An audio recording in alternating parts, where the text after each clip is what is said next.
Good afternoon and welcome everyone to today's SpaceX Commercial Resupply Services 5 Pre-Launch News Conference, live from Kennedy Space Center in Florida. We're getting ready for the launch of Dragon and Falcon tomorrow morning at 6:20 a.m. Eastern Time. And here with us to talk about preparations and getting ready for the flight are, to my left, International Space Station Program Manager Mike Suffredini. To his left, Hans Koenigsmann, Vice President of Mission Assurance for SpaceX, and Major Perry Sweat from the United States Air Force 45th Weather Squadron. And we'll begin with some opening remarks, and then we'll be happy to take questions. Mr. Suffredini? Good afternoon. It's great to be here on the first launch of the year to the International Space Station. SpaceX 5, of course, is carrying much-needed cargo to the orbiting outpost. The SpaceX folks have worked really closely with us this time. Of all the cargo on board, we have about 1.8 metric tons of pressurized cargo. I think that's the most we've crammed into a Dragon to date. And that's been with the help of the SpaceX folks have used quite a bit of ingenuity to help us put items in all the little cracks and crevices as we kind of lean on the Dragon vehicle to supply ISS here for the next little while, until the orbital folks are flying again. This year, of course, is no different than any other year that I've been in this program. There's always major changes happening on board. And of course, now we have a full breadth of research going on as well. I know Julie and folks chatted with you about the research specifically, so I won't dwell on that. But the program is got a couple of major changes happening this year. The first one is we're configuring the vehicle to have docking again for the first time on ISS since shuttle retired. We call it the International Docking Adapter. We intend to have two on board the station, one in the forward port where shuttles used to dock, and then another one on the zenith port of Node 2. That work includes the two docking ports, rearranging the vehicle to move the pressurized multi-purpose module that is sitting on Node 1 nadir. We're going to move that to Node 3 forward. We're going to move PMA 3 off the end of Node 3 and put it on Node 2 zenith, so the other docking adapter can be put there. And then berthings will occur at Node 2 nadir and Node 1 nadir. In addition to the docking systems, we also have to install the targets necessary to allow the close in proximity operations to occur, and the communication systems. So we're going to have a different communication systems on board in order to allow command and control between the ISS and the approaching vehicles. So this is quite a bit of work. Our plan has always been to have a docking capability in place and operational by the end of 2015. And we're still on track to do that. The first real steps you'll see us take, and Dragon is bringing up some of this hardware, is to these three EVAs that will occur once Dragon arrives and gets settled in. We have three EVAs that are going to start the reconfiguration work. Once the EVAs are complete, then at some point in the future we'll be ready to move the PMM whenever the ops team is ready to make that move, and that'll be the most obvious change until SpaceX 7 arrives with the first of the docking adapters that will be installed, and that one will be on Node 2 forward. So all that work is on track, and we'll have it all complete, as I said, by the end of this calendar year. That's the plan right now. In addition to that, of course, we have the very exciting one-year mission coming up, and it's that crew launches to the International Space Station. Scott and Mikhail will launch this March, at the end of this March, and begin their one-year increment on board ISS. And of course, that is a big step towards human exploration beyond low Earth orbit. We always talk about ISS being the first step. This is a pretty big part of that first step, is to do this one-year mission and study the effects it has. This is the first of several we hope to do over the next several years, and so we're looking forward to that as well. And so with that, I'll pass on to Hans, who will talk to you about SpaceX readiness. Yeah, thank you very much. And Happy New Year, and really happy to be here for the first mission in 2015. Falcon 9, Flight 14, and for Dragon it's actually the 7th flight, CRS 5. It's going to be I want to point out, I do expect attention on the first stage maneuvers and landing, but I do want to point out that the main mission is absolutely to get the cargo to the station and to make sure that the station supply is steady and stable and reliable. And that SpaceX basically does everything they can to keep this up and make sure that you get all the cargo you need, whether it's experiments or supplies. As always, there's a mix of that on Dragon. There's also going to be external payloads. I think there's one external payload this time flying in the trunk. The trunk is the part below Dragon, and it's going to be extracted as part of the mission. I can talk about a little bit about the main mission here. It's essentially very similar to the last CRS-4 mission that we had in, I think it was September. And basically, first stage burn for you, what you see here when you sit on the launch site, is going to be very similar. It's going to be a close to 3-minute burn. Then stage separation, you will see the second stage ignite if the weather is favorable. And you will see the second stage continue for another 7 minutes before we get into orbit. In orbit, it will take us 30 seconds priming and maneuvering until we deploy Dragon. There's nothing different from the last mission as far as you can tell from the outside. There's going to be some differences after that, and I get to that in a second. Before that, I continue with Dragon. Dragon continues for about 2 days. It's actually 44 hours on orbit maneuvering and phasing and height adjustments until it will be grappled by the station arm. Once it is berthed to the station, it will stay there for currently scheduled 30 days. About I think February 7 is the current release date, deploy date from the station, and then come back and get water in the Pacific, a couple 100 miles to the west of Long Beach. We will wait there with the boat and catch Dragon basically, and put it on the boat and bring it back to the harbor for further payload, down payload, in that case processing, and that will then be the end of the mission. So when the first and the second stage separate, the first stage will continue, and it will continue on a secondary non-mission critical I guess experiment to some extent. It will turn around, it will perform what's called a boost back burn. That boost back burn brings the stage closer back in. It will then continue to just coast. And as it gets closer to the atmosphere, it will perform an entry burn. The entry burn will slow the stage down, and that reduces the loads on the stage. So it's supposed to bring the stage then through the atmosphere, and that will be followed by a landing burn. And the landing burn is targeted to a autonomous spaceport drone ship. That is the official word for it. So the drone ship sits there right now and is basically waiting for the mission to happen. That I'm pretty sure this will be very exciting. It's, as I said, it's an experiment. There's a certain likelihood that this will not work out right, that something will go wrong.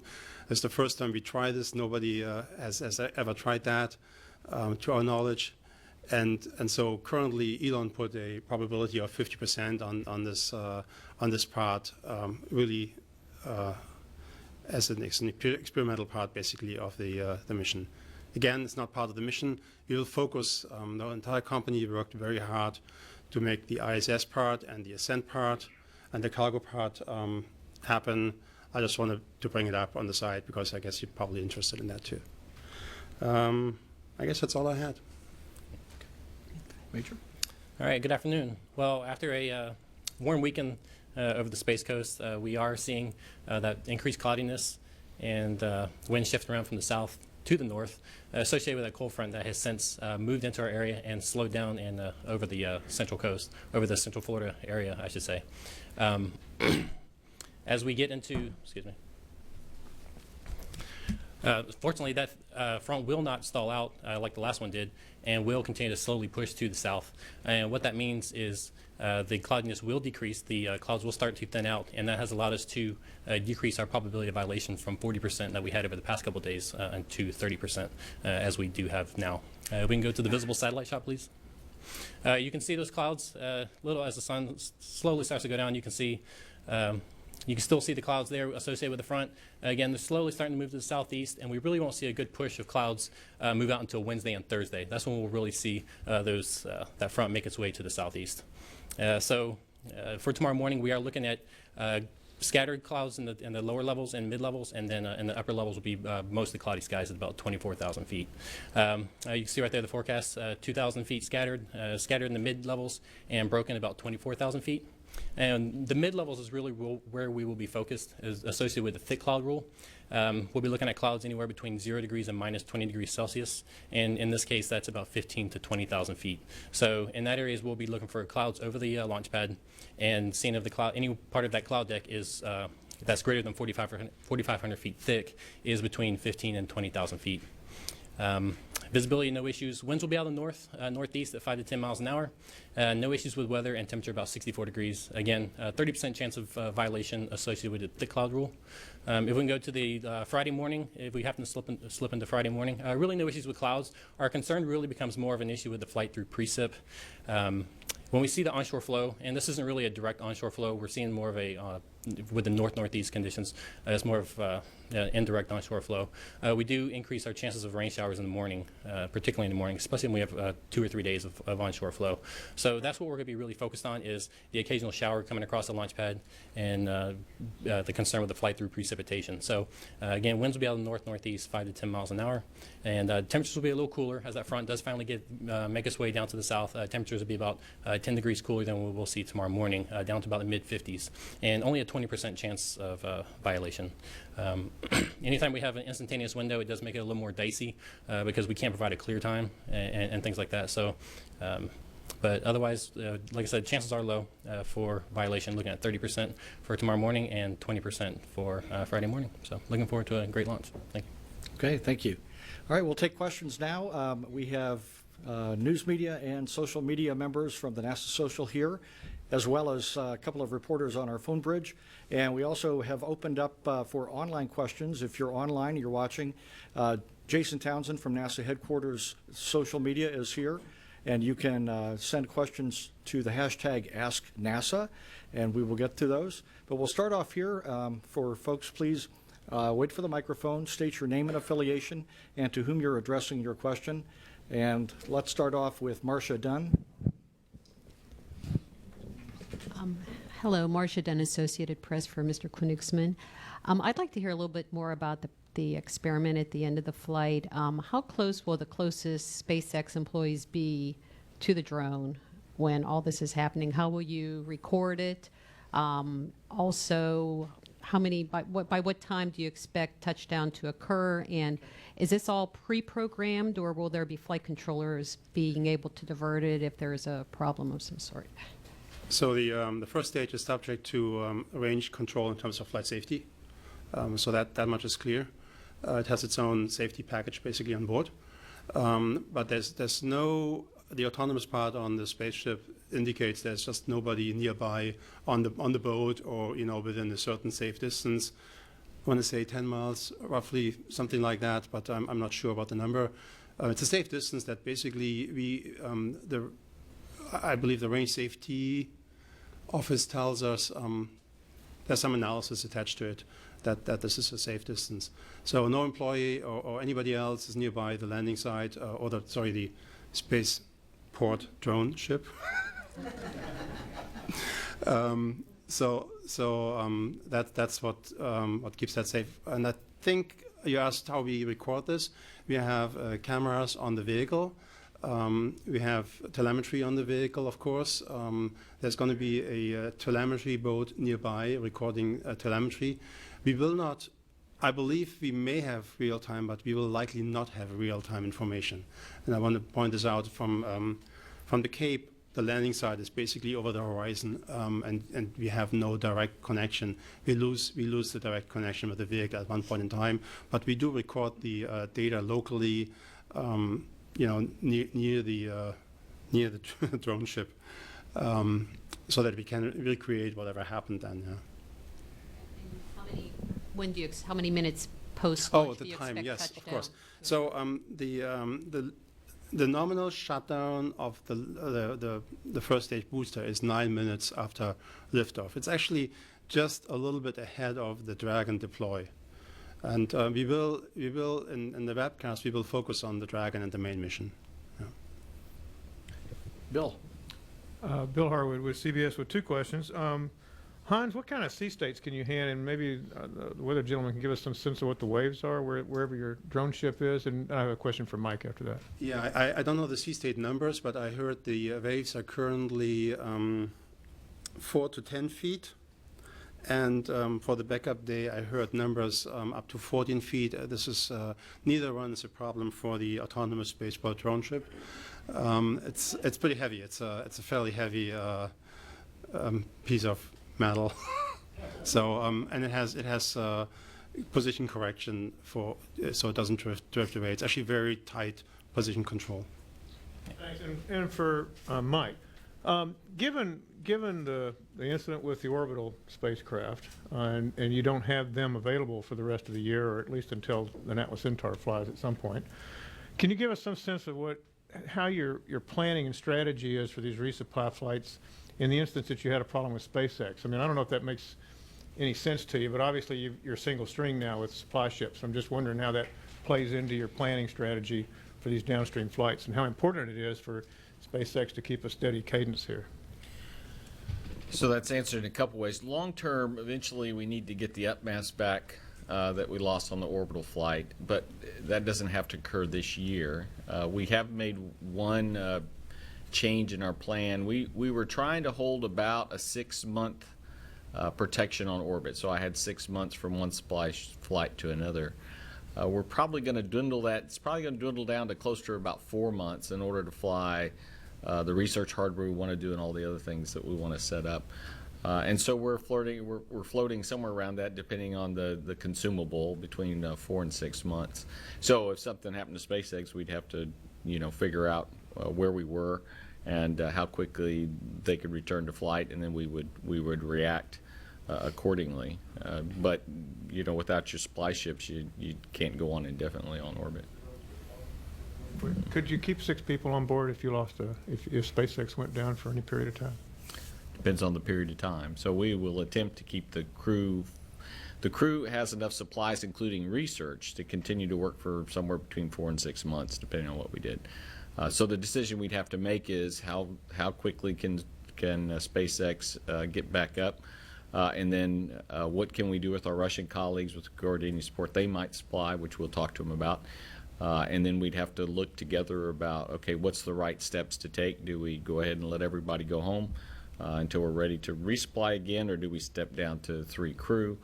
And I suspect that's what we would do if we had to, is we'd step down to 3 crew first. But the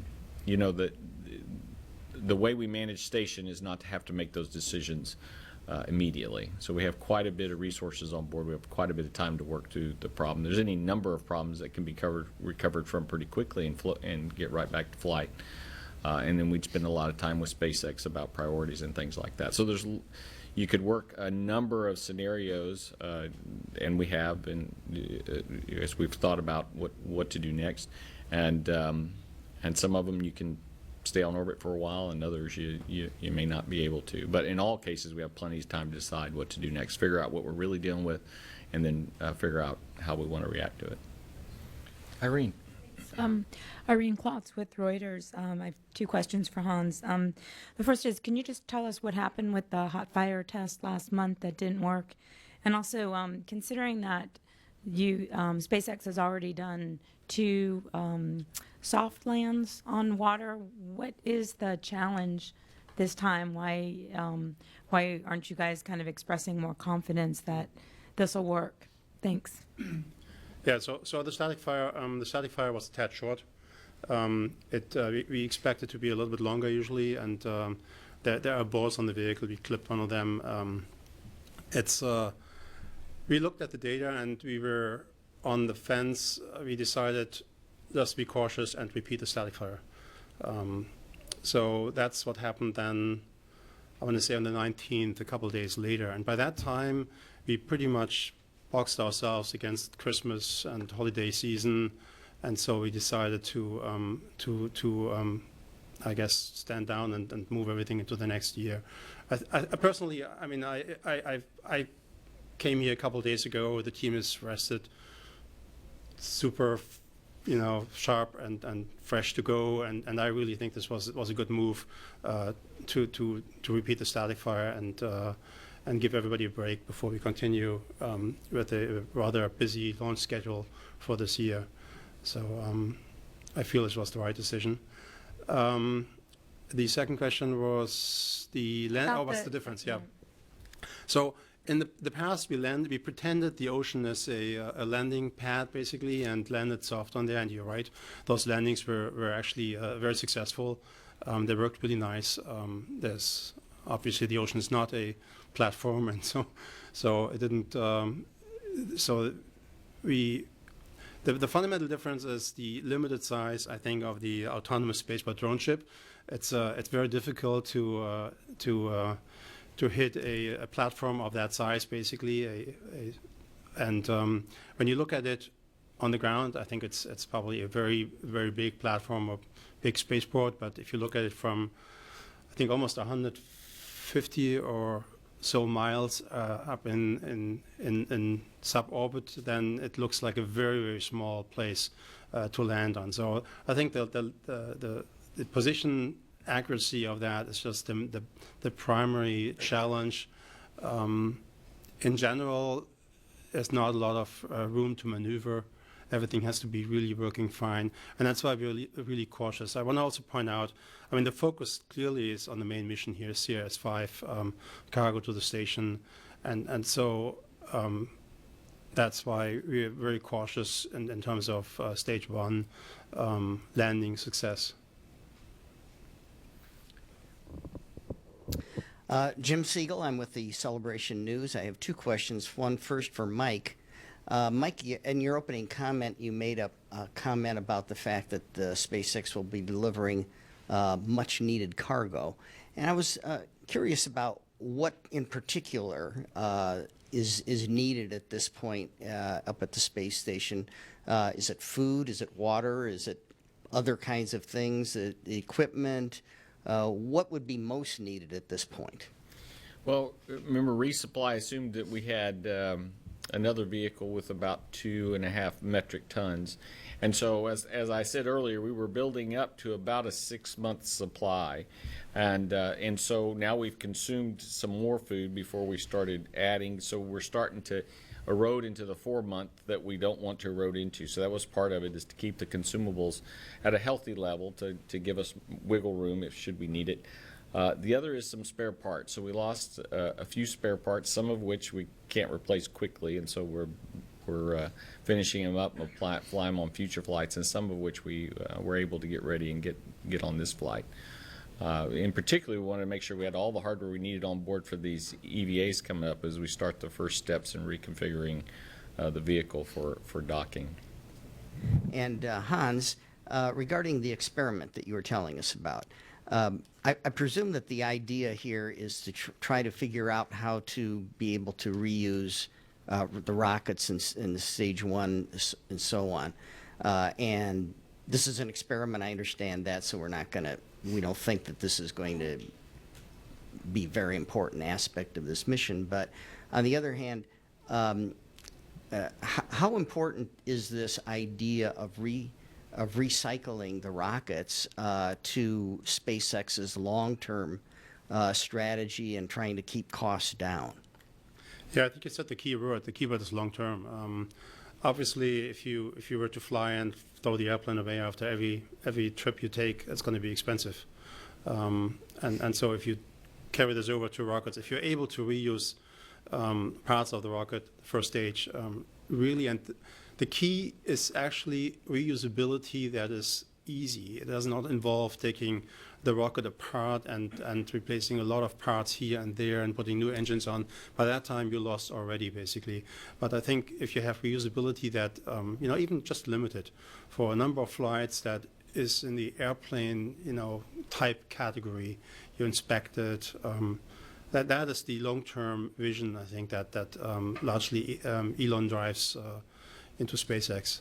And honestly, if you do imagine that you can fly the stage 50 times, there will be costs associated with recovering the stage, but that is really the way to go in order to get costs on launches down. And yes, we try something different. In the past, there's been different methods to achieve reusability or landing. So I feel like this is just another route that might actually looks very promising. Actually, I'm going to be super excited if this works.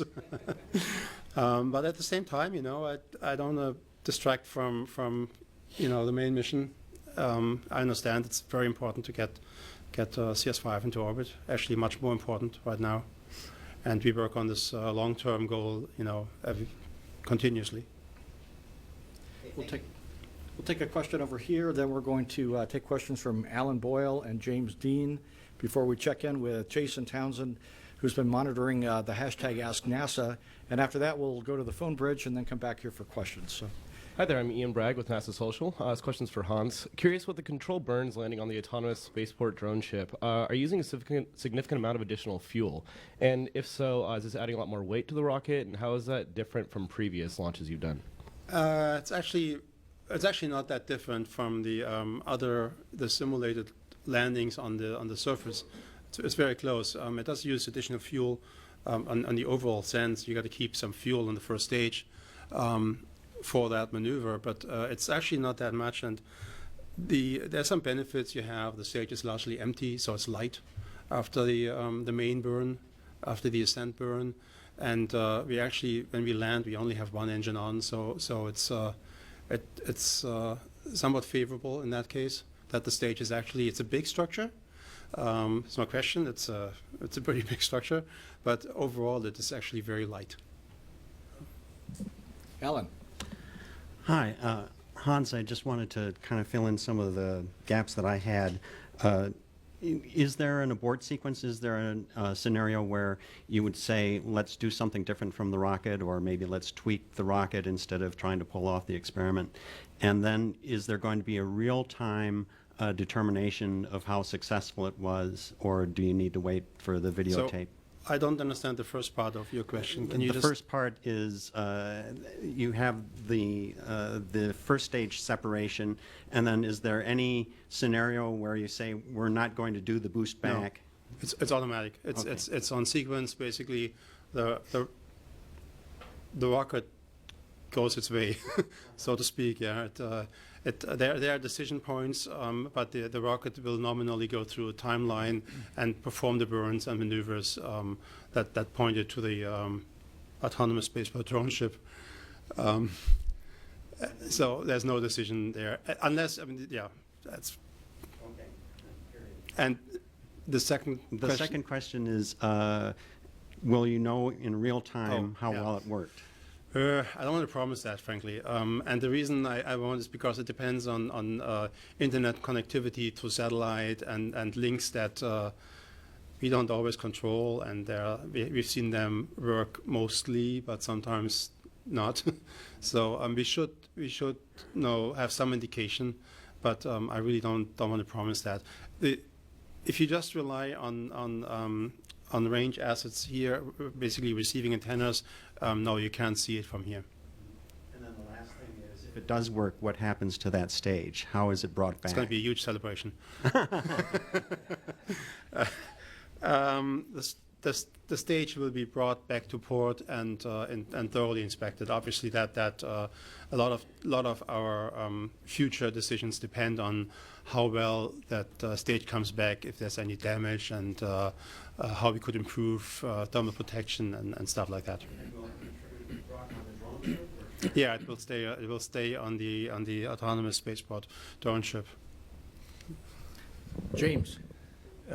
James Dean, Florida Today. Hans, apologies, but continuing on this theme with just some additional clarifications, just regarding the differences in this one versus previous attempts or soft landings. You know, you have made some changes to the booster with the fins, right? I just wondered, you know, how much of a difference do you expect that to be? I mean, 50-50 odds actually sounded pretty good to me for this first time.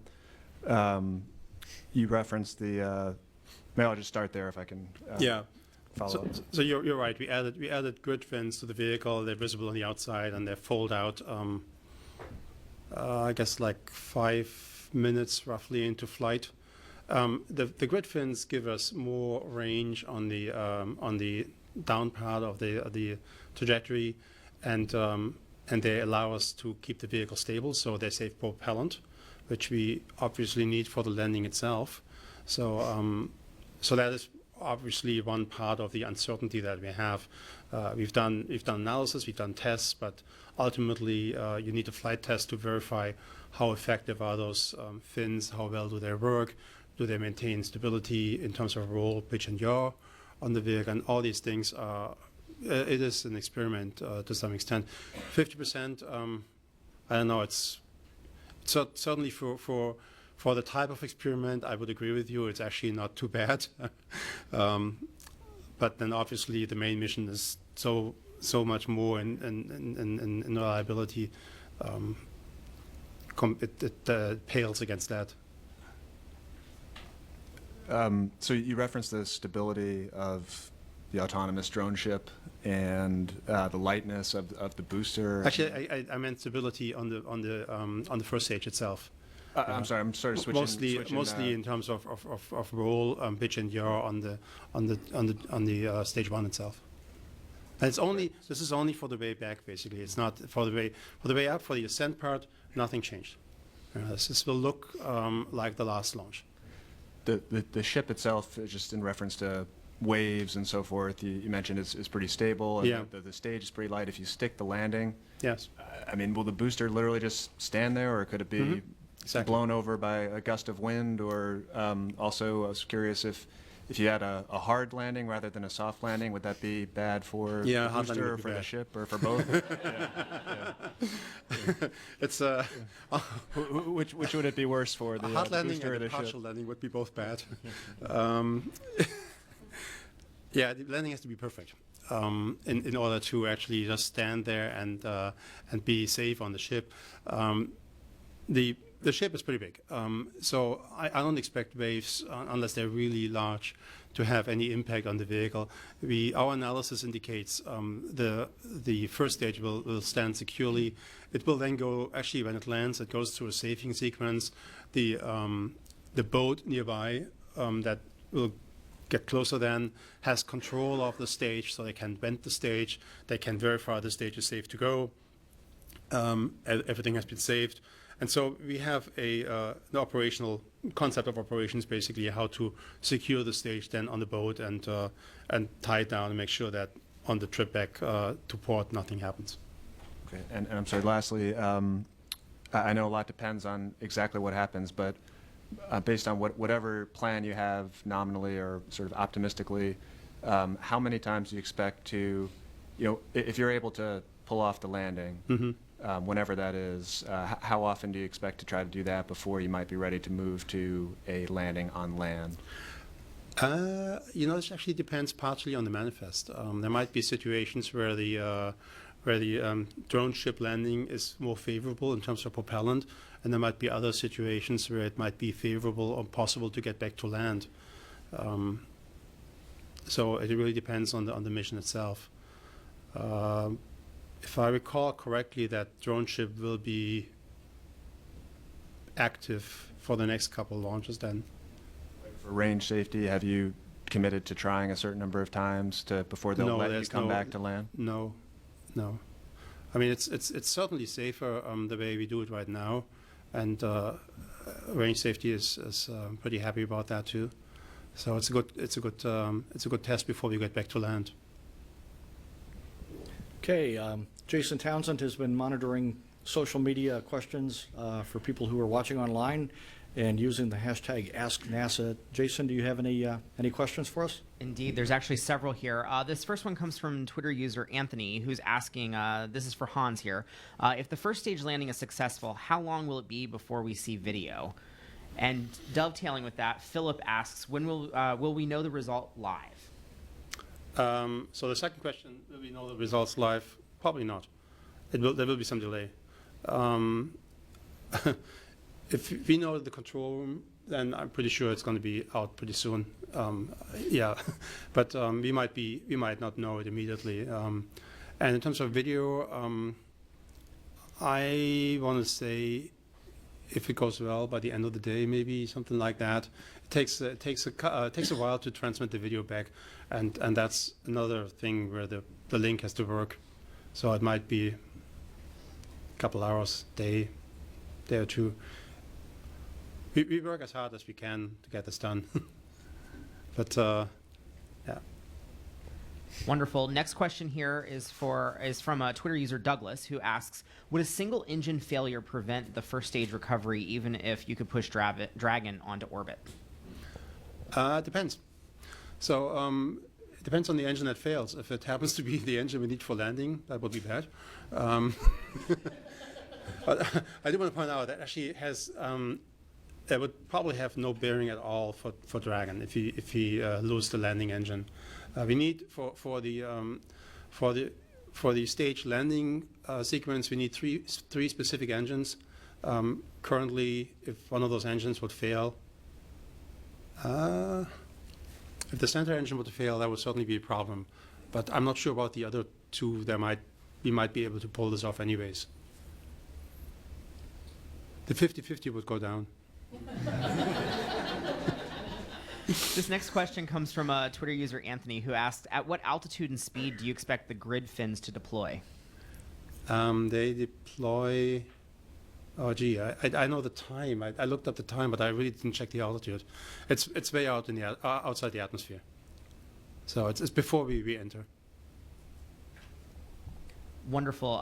Next question comes from John on Twitter, who asks, did the drone ship move to the landing zone on its own? Was there a crew on board the drone ship while it was moving to the landing zone? I don't think so. Well, actually, I don't know. I have to be correct. I mean, I don't know the details how we got the drone ship there.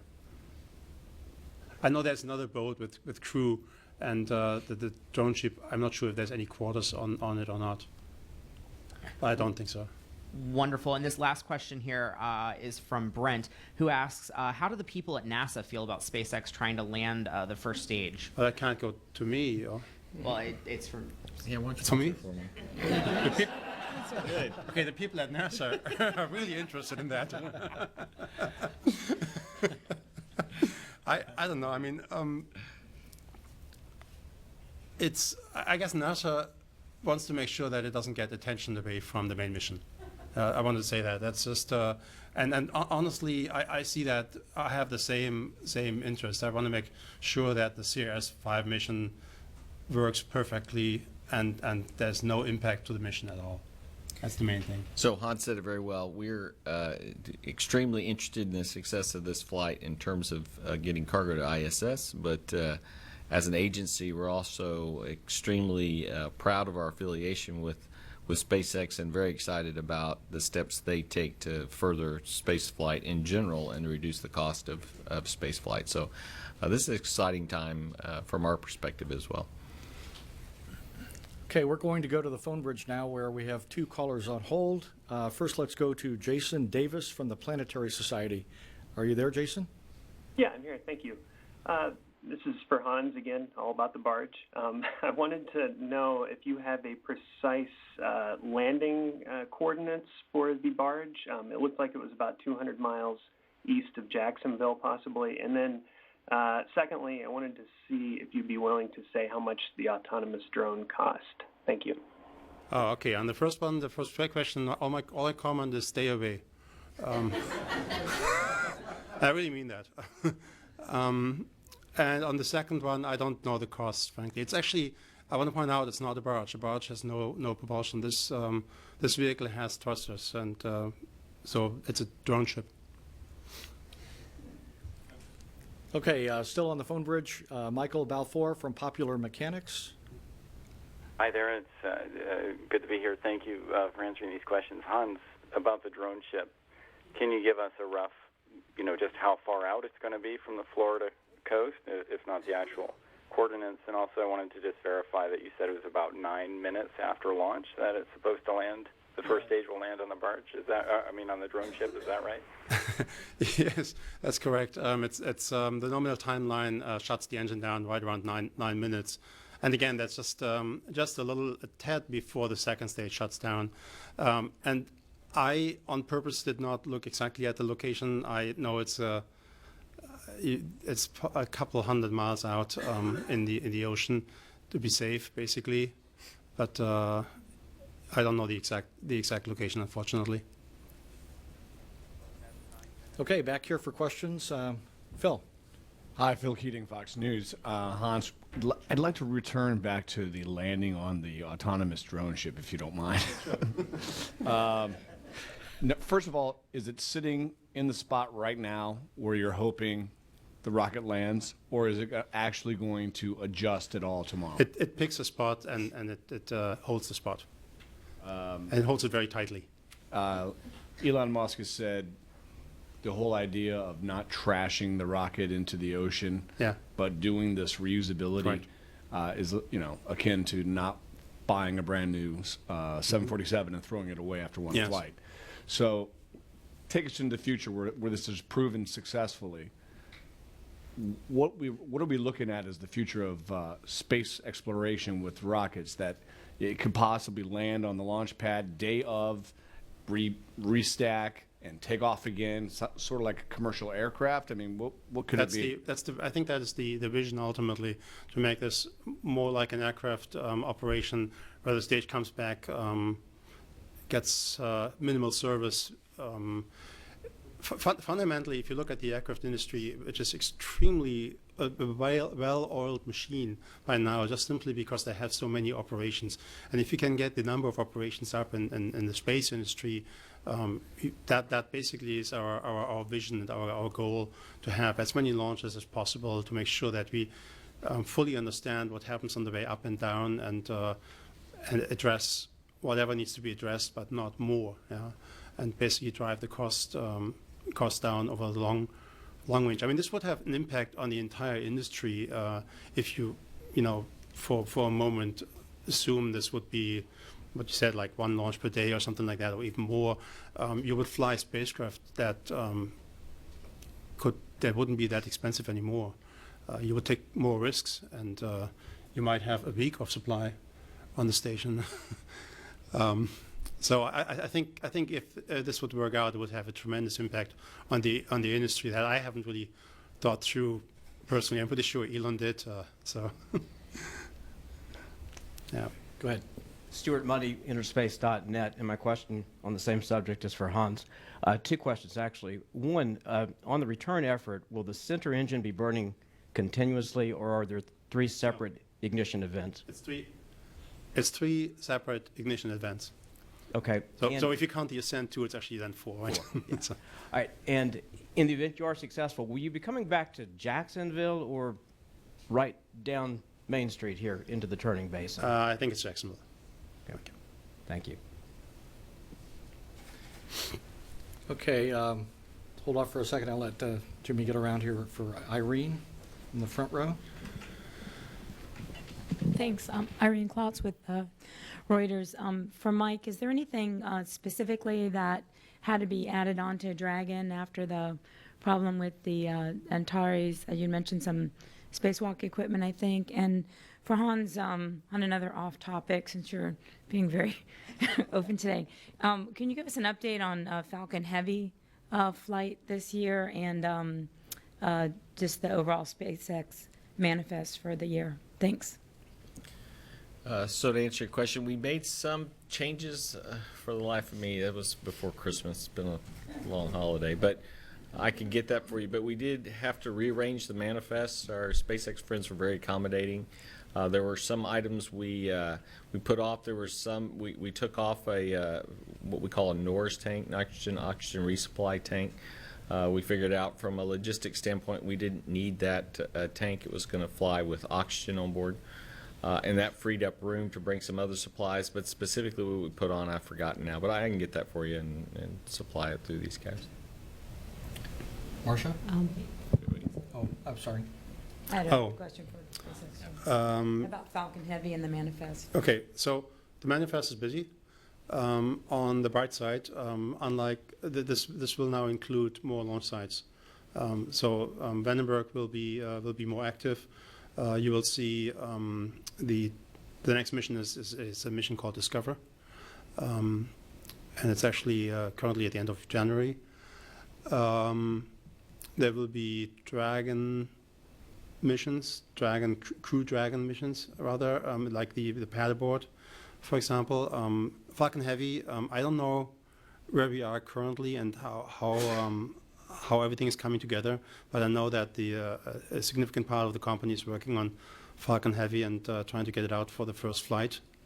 But I really don't have an update on the actual launch date. So, Marcia? Marcia Dunn, Associated Press, with two questions. Quick one for Hans. What will be the peak altitude of the first stage? I think you mentioned 150 miles, but I wasn't sure if that's as high as it will go. And then I had a question for Mike. I don't. That's actually usually the altitude, roughly, and I don't think the burns reduce the altitude that much. So it's probably a little bit lower than what I quoted here. I had to look up the numbers. I can get back to you on that. Helpful, thank you. And for Mike, you mentioned that you plan to fly ultimately more one-year missions, and would you envision those being back to back to back? How many more over? How many do you envision? And do you have a stampede of astronauts who are willing to go up there for a solid year? Oh, that's a loaded question, so I'll stay away from the stampede of astronauts. But the answer to the question is from a U.S. Life sciences perspective, they have come to us and said they thought it would be beneficial to have 12 one-year subjects. We have been talking to our partners about when the next one could occur, but we haven't agreed on that yet. So by definition, because of where we are in the cycle of selecting crews, certainly the next flight after Scott and Mikhail return home won't be one of those. It may very well wait all the way until we get to the commercial crew vehicle where we have more seats that we could dedicate to it.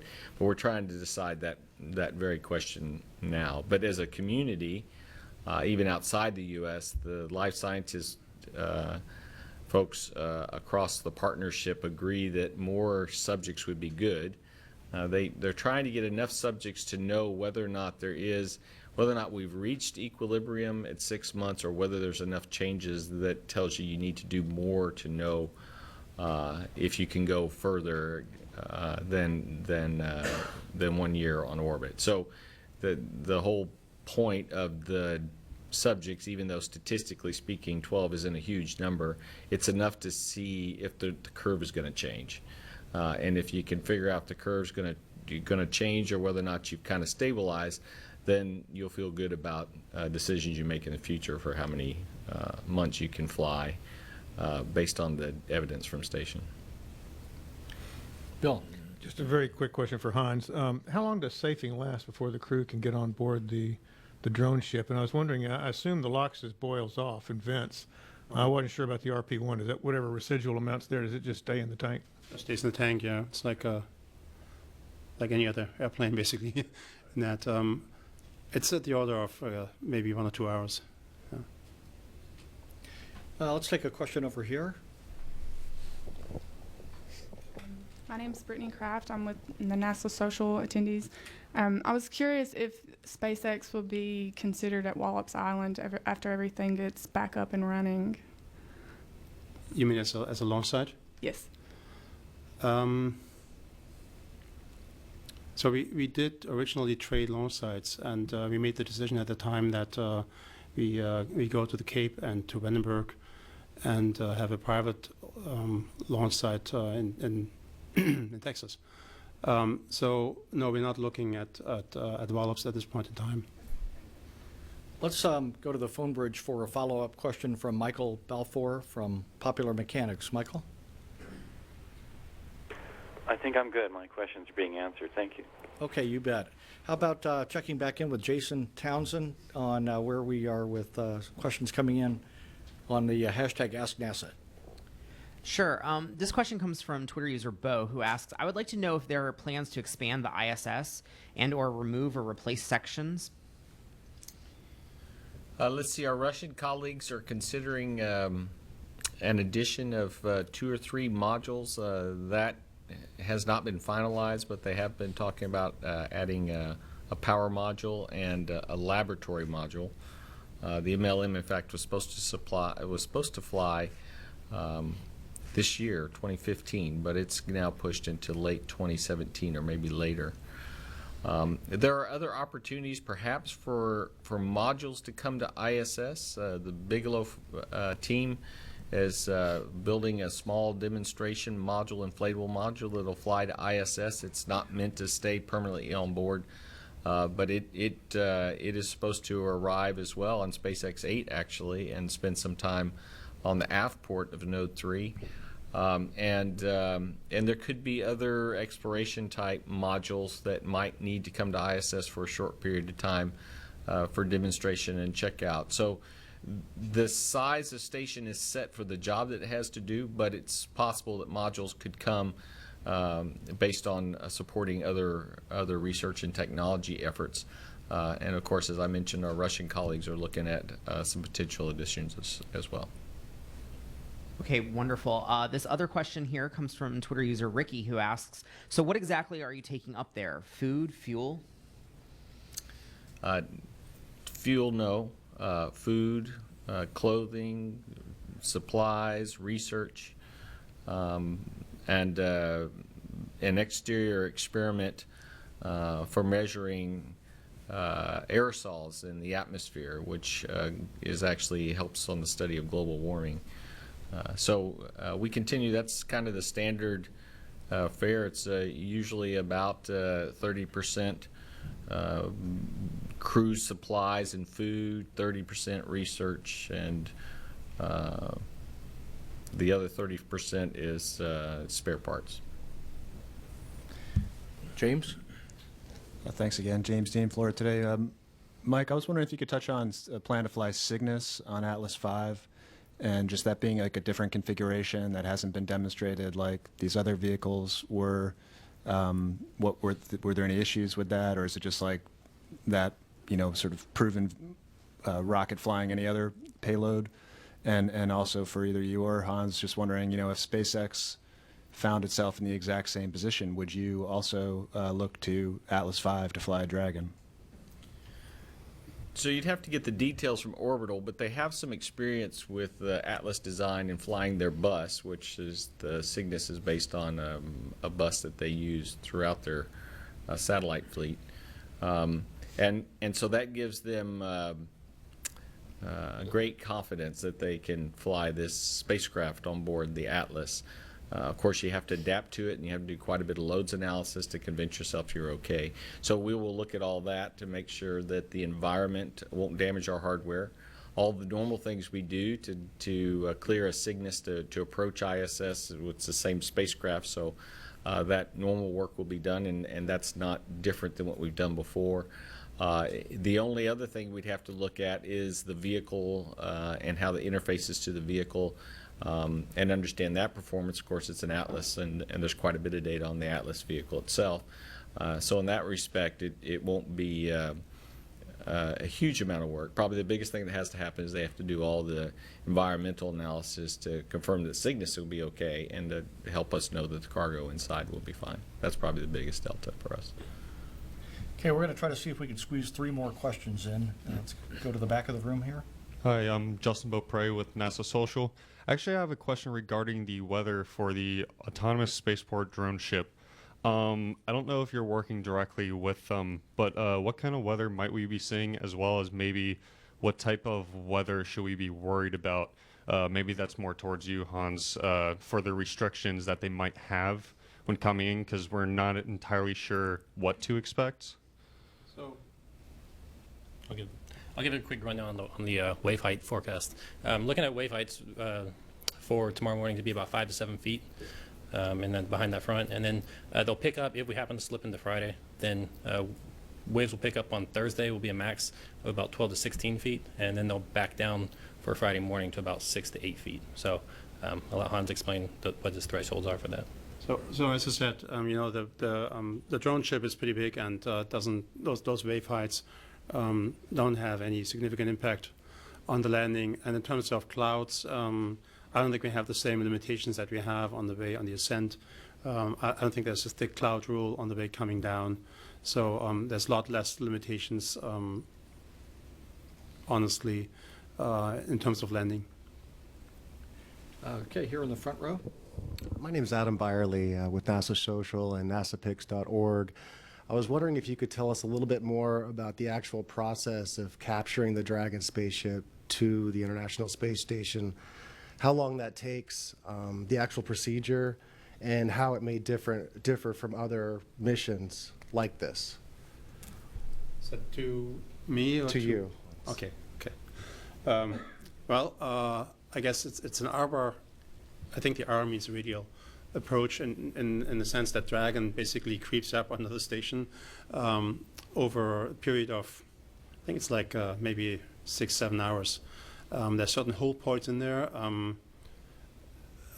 want to say something at the order of several kilometers out. Once you enter the keep out sphere, there's going to be more hold points at 2.5. And so on and so forth. Every hold point you verify that you're good to go, you have all your redundancies still working, you got enough propellant, and so on and so forth. It's a very elaborate and cautious approach, I would say.